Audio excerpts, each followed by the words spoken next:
I want to take the story of Hollywood and give it a rewrite. What's interesting about our series is we're really just talking about this person who has power, who makes a decision about greenlighting this one film with a certain body of people in it and how that changes the landscape of Hollywood. Well, I'll tell you something, Archie.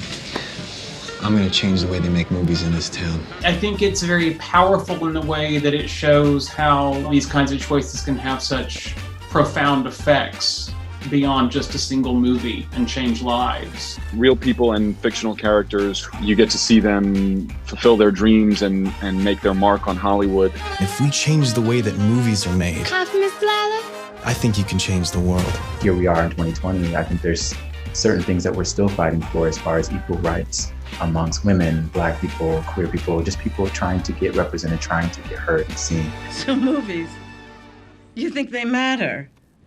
You kidding? I know they do. I had been told by Ryan that Avis was loosely, very, very loosely based on Irene Selznick. Irene Selznick was Irene Mayer, daughter of Louis B. Mayer, who married David O. Selznick.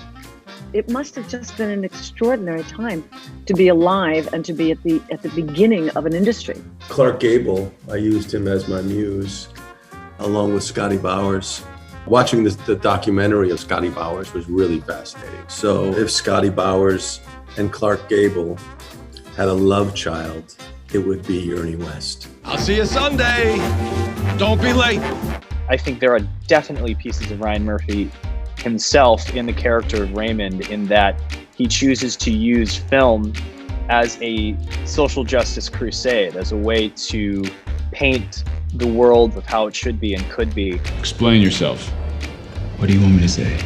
Start from the beginning, why don't you? I learned a lot about what that time was like in the 40s for Black people in the South and the North, what type of movies, what type of screenwriters were out, Oscar Show, Langston Hughes, just the different people that maybe would have inspired Archie Coleman. This is our screenwriter, Archie Coleman. Pleasure to meet you. You're colored. I love it. Most of my stuff was mostly about getting a feel for like the temperature of the city and how people dressed and how people moved. Female actors at that time, they just were put under so much pressure and so much scrutiny to look a certain way and feel a certain way and talk a certain way and act a certain way that was just so oppressing.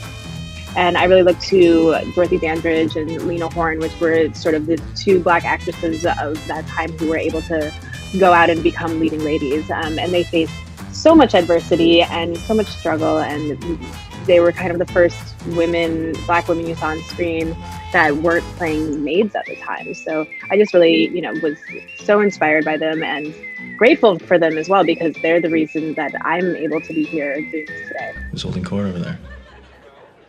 My competition. I looked at as much information as I could find on my real life character, which was almost entirely written with some photographs, and it was very helpful to have as much background and afterward as I did. Anything that I could get my hands on in terms of Rock's personal life, watching all of his older films, just looking at body language and studying interviews and trying to capture the essence of who Rock was in his climb to fame. This is Rock Hudson. Pleasure. So I take it you're in Gone with the Wind? If you haven't already seen Gone with the Wind, there's a lot of things about it that are discussed greatly in the show. We have Scarlett O'Hara in it, and it comes up again in another part of the movie, and it was just such a major film of the era. Even though it wasn't made necessarily in the 40s, it sort of set the bar for the decade that would come, and also is a huge plot point in our show. So I would say Gone with the Wind would be a good companion piece if you haven't seen it. She's goddamn Scarlett O'Hara, you f***ing hayseed.